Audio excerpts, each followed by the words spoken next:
Hello friends, welcome back to student బడి YouTube channel. నేను మీ రాజ్ కుమార్. మనకు ఎస్ఎస్సి నుంచి ప్రతి సంవత్సరం రిలీజ్ అయ్యే నోటిఫికేషన్లలో ఒకటైన జీడీ కానిస్టేబుల్కి సంబంధించిన నోటిఫికేషన్ అయితే రిలీజ్ అయింది. సో కేవలం 10వ తరగతి క్వాలిఫికేషన్ తోటే మనము ఈ ఎస్ఎస్సి జీడీ నోటిఫికేషన్కి అయితే అప్లై అయితే చేసుకోవచ్చు. దీనికి సంబంధించి పూర్తి వివరాలు ఈ వీడియోలో అయితే తెలుసుకుందాం. మీకు తెలిసిన వాళ్ళకి ఎవరైనా ఇన్ఫర్మేషన్ వాళ్ళకు యూజ్ అవుతుంది అనుకుంటే వాళ్ళకైతే షేర్ చేయండి, అలాగే వీడియోని అయితే లైక్ చేయండి. ఇక నోటిఫికేషన్లోకి వెళ్ళినట్టయితే మనకు కానిస్టేబుల్ జీడీ అంటే జనరల్ డ్యూటీకి సంబంధించి ఇది మనకు మినిస్ట్రీ అండ్ హోమ్ అఫైర్స్ నుంచి విడుదలవుతుంది. ఈ ఎగ్జామినేషన్ అనేది మనకు ఎస్ఎస్సి స్టాఫ్ సెలక్షన్ కమిషన్ అయితే కండక్ట్ చేయడం జరుగుతుంది.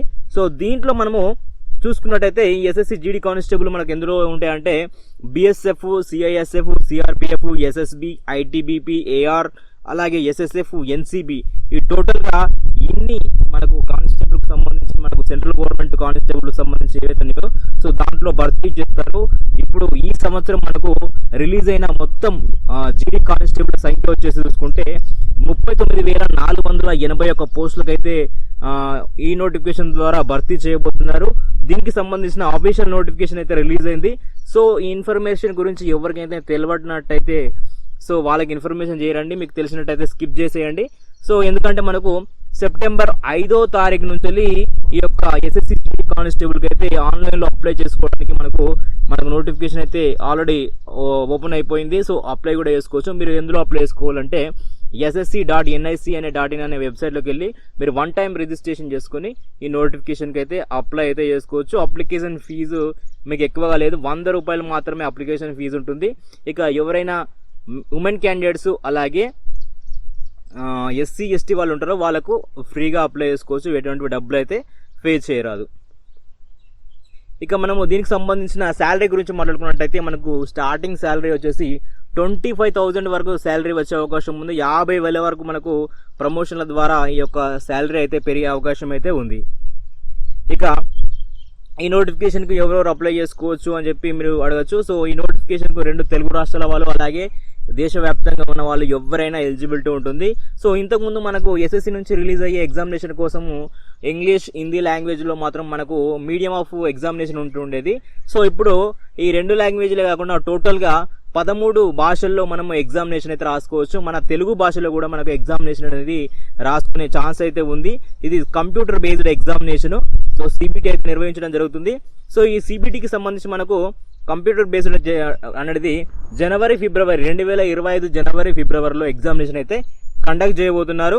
సో ఖచ్చితంగా 10వ తరగతి క్వాలిఫికేషన్ ఉన్న వాళ్ళు అలాగే దీనికి సంబంధించిన ఫిజికల్ ఎఫిషియన్సీ టెస్ట్ అంటే ఫిజికల్ మెజర్మెంట్స్ ఎవరైతే ఉంటారో వాటి గురించి నేను ముందు చెప్తాను. సో ఎవరైతే ఉన్నారో వాళ్ళైతే ఖచ్చితంగా అప్లై చేసుకోవడానికి ట్రై చేయండి. సో ఇక ఈ పోస్టుకు సంబంధించి ఏజ్ గురించి మాట్లాడుకున్నట్టయితే మనకు 1వ నెల 1వ తారీఖు 2025వ సంవత్సరం వరకు మనకు cut off age limit date అనేది పెట్టడం జరిగింది. సో ఆ డేట్ వరకు ఎవరైతే 18 సంవత్సరాల నుంచి 23 సంవత్సరాల వరకు ఉంటారో వాళ్ళు మాత్రమైతే ఈ నోటిఫికేషన్కి అయితే అప్లై అయితే చేసుకోవచ్చు. అలాగే ఇక్కడ చూసుకున్నట్టయితే ఎస్సీ ఎస్టీ వాళ్ళకు ఒక 5 సంవత్సరాల ఏజ్ సడలింపు ఉంటుంది. అంటే 28 సంవత్సరాల వరకు ఉన్న వాళ్ళు కూడా అప్లై చేసుకోవచ్చు. ఓబీసీ క్యాండిడేట్స్ ఎవరైతే ఉంటారో వాళ్ళు సో వాళ్ళకి 3 సంవత్సరాలు ఇవ్వడం జరిగింది. అయితే వాళ్ళు 26 సంవత్సరాల వరకు ఉన్న వాళ్ళు కూడా అప్లై అయితే చేసుకోవచ్చు.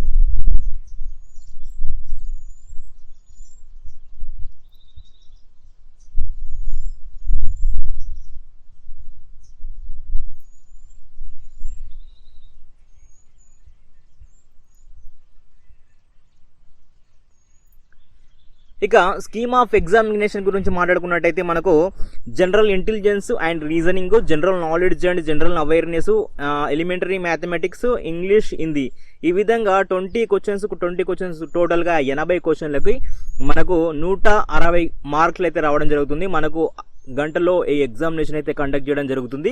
సో దీనికి ఏదైనా నెగిటివ్ మార్కింగ్ ఉంటుందా అంటే ఖచ్చితంగా నెగిటివ్ మార్కింగ్ ఉంటుంది. ఒక్క రాంగ్ ఆన్సర్ చేసినట్టయితే 0.2 పాయింట్ అంటే మనం 4 రాంగ్ ఆన్సర్లు చేసినట్టయితే ఒక మార్క్ అయితే తీసివేయడం అయితే జరుగుతుంది.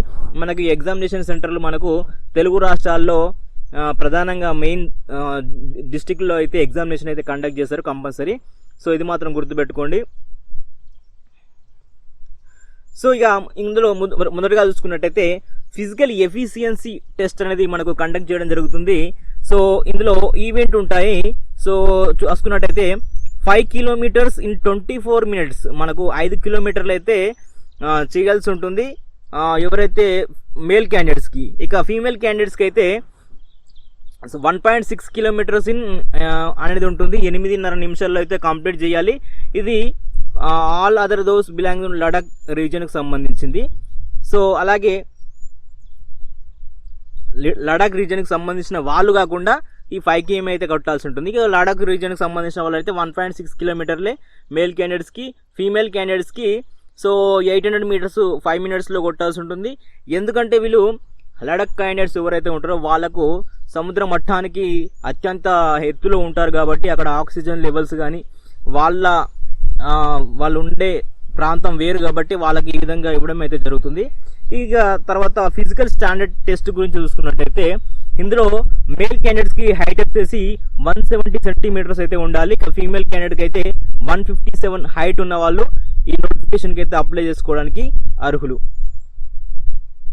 ఇక చెస్ట్ గురించి మాట్లాడుకున్నట్టయితే మేల్ క్యాండిడేట్స్ 80 సెంటీమీటర్లు చెస్ట్ అనేది ఉండాలి. ఎక్స్పాన్షన్ చేసినప్పుడు 5 సెంటీమీటర్స్ అయితే ఉండాల్సి ఉంటుంది. ఇక మిగతా షెడ్యూల్డ్ ట్రైబ్స్ వాళ్ళకు వేరే విధంగా ఉంటుంది. ఎవరైనా షెడ్యూల్డ్ ట్రైబ్స్ వాళ్ళు ఉన్న వాళ్ళైతే నేను నోటిఫికేషన్ వీడియో డిస్క్రిప్షన్లో టెలిగ్రామ్ లింక్ ఛానల్ అయితే ఇస్తాను. సో ఈ నోటిఫికేషన్ లింక్ అలాగే అప్లై ఆన్లైన్ లింక్ అయితే నేను డిస్క్రిప్షన్లో పెడతాను. డిస్క్రిప్షన్లో మీరు చూసుకొని ఒకసారి అయితే ఈ నోటిఫికేషన్కి అయితే అప్లై చేసుకోండి. ఇక ఈ నోటిఫికేషన్కి సంబంధించి పూర్తిగా తెలుసుకున్నట్టయితే ఫస్ట్ సిబిటి ఎగ్జామినేషన్ నిర్వహిస్తారు. ఆ తర్వాత ఫిజికల్ మెజర్మెంట్ టెస్ట్ అలాగే ఫిజికల్ ఎండ్యూరెన్స్ టెస్ట్ ఇవి 2 చేసిన తర్వాత ఈ మూడిట్లో కూడా క్వాలిఫై అయిన తర్వాత మీకు మెడికల్ టెస్ట్ ఉంటుంది. మెడికల్ టెస్ట్లో కూడా మీరు క్వాలిఫై అయినట్టయితే డాక్యుమెంట్ వెరిఫికేషన్, ఆ తర్వాత మీకు ఈ ఎస్ఎస్సి జీడీ కానిస్టేబుల్కి సంబంధించి పోస్టింగ్ అయితే ఇవ్వడం జరుగుతుంది. సో ఖచ్చితంగా ఎవరైతే 10వ తరగతి అభ్యర్థులు ఎవరైతే ఉన్నారో వాళ్ళైతే ఈ నోటిఫికేషన్ అప్లై చేసుకోవడానికి ఖచ్చితంగా ప్రయత్నించండి. ఎందుకంటే ఇప్పుడు మనకు తెలుగులో కూడా ఎగ్జామినేషన్ అయితే రాయవచ్చు. సో ఈ అవకాశాన్ని వినియోగించుకొని ప్రతి ఒక్కరు ఎవరైతే ఎస్ఎస్సి కానిస్టేబుల్ కోసము ట్రై చేస్తున్నారో వాళ్ళకైతే ఇన్ఫర్మేషన్ అయితే షేర్ చేయండి. ఈ వీడియో మీకు నచ్చినట్టయితే లైక్ చేయండి. Thank you friends, all the best.